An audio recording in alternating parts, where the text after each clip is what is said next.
Apa pendapat mufti mengenai lelaki yang menyalahkan wanita kerana tidak menutup aurat dan wanita yang menyalahkan lelaki kerana tidak menjaga nafsu? Tutup aurat pun kena, jaga nafsu pun kena lah. Maksudnya jaga nafsu ni, jaga nafsu daripada pergi ke tempat yang haram lah kan? Tapi tak boleh jadi alasan aku tak tutup aurat tu bukan hampa tu bernafsu. Ialah manusia memang Allah jadikan bernafsu, bukan lelaki saja, termasuk perempuan. Kalau kaedah itu dipakai secara umum tanpa begitu sewenang-wenangnya, satu orang boleh telanjang.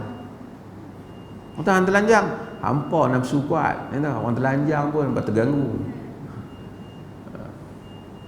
Cumanya, ini saya nak sebutlah. Cumanya kalau kita baca dalam sejarah Islam, dalam sejarah, bukanlah dengan tutup aurat, tutup rambut ni, ia pada sisi semua, hampir semua para ulama wajib. Ada satu dua qaul di sana dan di sini yang macam mengecualikan hal ini, tapi dianggap syaz dan tidak kuat. Ibn Ashur menyebut dalam Maqasidus Syariah ada beberapa pendapat yang dinukil yang tidak kuat. Umumnya wanita adalah aurat melainkan muka dan tapak tangan. Pada sisi jumhur, seperti mana yang disebut oleh Al-Imam An-Nawawi di dalam Al-Majmu'. Ada kaul yang memasukkan wajah juga aurat dengan mewajibkan purdah dan seumpamanya.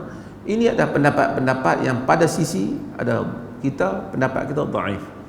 Ada orang kata ini aliran hujah yang kuat, orang-orang yang pegang pada sunnah semuanya pakai purdah. Ini juga tidak benar. Saudi pakai purdah benar. Tapi bukan semua ulama-ulama yang ahli hadis yang setuju dengan purdah ni. Hatta di kalangan golongan-golongan salafi, mereka juga berbeza tentang purdah ni. Albani menulis dua kitab sekurang-kurangnya menolak kewajipan memakai purdah. Ar-Radd al-Mufhid, dia tulis kitab.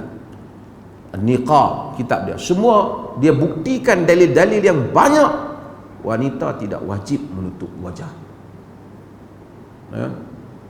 Sebab itu Nabi kenal wanita sekian dan sahabat kenal wanita lalu, wa kana imra'atun hasna, ini adalah wanita yang cantik, dia kenal. Termasuk Al-Fadl bin Abbas yang naik radif Nabi, naik di belakang Nabi pada masa haji. Nabi pusing kepala dia kerana dia tengok seorang wanita yang begitu cantik. Maksudnya wanita tak tutup muka. Dan pada zaman ini, terutama wanita-wanita yang berada di barat umpamanya, kalau dia tutup muka, dia satu kesusahan bagi dia. Dia patut memilih dalam konteks itu ialah kaul yang lebih ringan.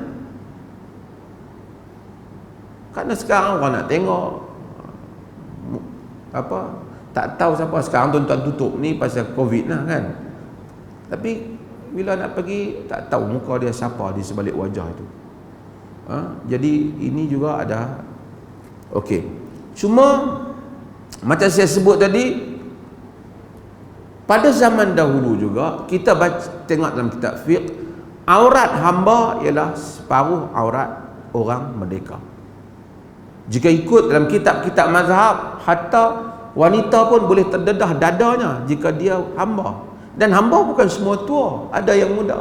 Menunjukkan pada zaman dahulu hamba ni tak tutup hamba, sehingga Sayyidina Umar tegur apabila hamba pakai seperti mana orang merdeka tutup. Katanya terdedah auratnya, terdedah dadanya, itu adalah hamba. Wujud pada zaman Nabi SAW, wujud pada zaman para sahabat. Dan tak adalah para sahabat kata dah hancur iman mereka kerana hamba ada di sana sini. Dan Ibnu Umar memuji hamba-hamba Rom yang cantik.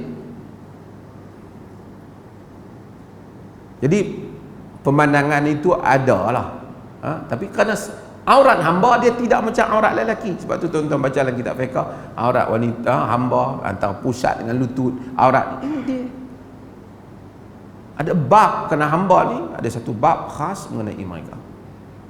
Maka sebab itu Isunya bukan nak suruh orang dedah aurat. Isunya sepatutnya setakat tengok orang tak pakai tudung taklah menjadi satu, tak boleh hidup aku 3 hari dah semayang tak khusyuk duk tengok orang bukan tak pakai tudung. Bukanlah isu sampai macam tu. Kita yang boleh bagi pandangan, boleh bagi pandangan pada dia. Dan kita kena bedakan hal-hal personal yang seperti ini, tutup aurat yang membabitkan tudung. Kita boleh nasihati dia, tapi dia bukan isu negara. Saya tuan-tuan nak kena, ikan bukan isu negara, ia isu peribadi. Nak pergi nasihat. Kenapa tak pakai tudung? Dia beza di kalangan fuqaha antara aurat besar dan aurat kecil. Dan kita sebut juga beza hatta dalam tadi buka dan tapak tangan, di dalam mazhab Abu Hanifah umpamanya dia memberikan kelonggaran kepada kaki wanita, tapak kaki dia, kerana itu sukar bagi dia. Ibn Taimiyah rahimahullah dia kata kalau wanita setiap kali semayang nak kena tutup kaki dia, sekarang tuan-tuan kata lah senang pakai stokin. Stokin ni zaman baru ni, dulu dia bukan ada kain stokin macam ni. Maka mereka bagikan pengecualian kerana wanita ni ada macam-macam. Ada wanita yang seperti isteri Az-Zubair Ibn Awwam yang kerja di ladang. Saya tak kata dia buka, maksud dia ada orang wanita kerja di ladang, mungkin di ladang kurma kering, tapi dulu wanita ada yang kerja di bendang, masuk ke sawah, masuk ke dalam air. Maka fiqh yang lebih luas dalam masalah ni perlulah untuk dilihat. Dan kita mesti ada, kita mungkin boleh tegur kekurangan dan aurat tu, tapi dia tidak boleh dijadikan aku tengok dia terdedah lah, tak pakai langsung. Ini salah satu kekurangan. Tapi kadang-kadang ada orang, dia ada kurang belah tu, dia ada lebih belah lain, dia sedekah lebih, dia baik. Kita imbangi hal itu. Kerana itu dosa peribadi dia yang boleh kita maklumkan pada dia.